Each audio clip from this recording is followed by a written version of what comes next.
Смятате ли во новите мерки кои се предложени токму за социјалните случаи и не би поморало да помине во новата? Па управо тој велам дека е све маркетинг пред избора. Зошто? Зашто ние имаме нели тој обештетување за струја за ранливе категории. Меѓутоа и тој не е све исполнето.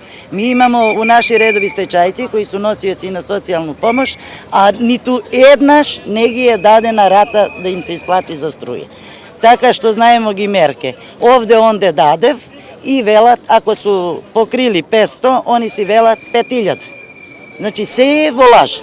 Живиме во еден популизам, во една голема лажа, верувајте.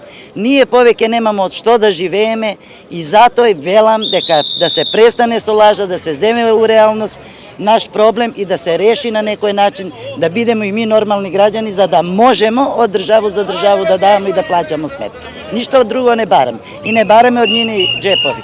Ми сме социјална држава. Како што важи за еден, треба да важи за сите.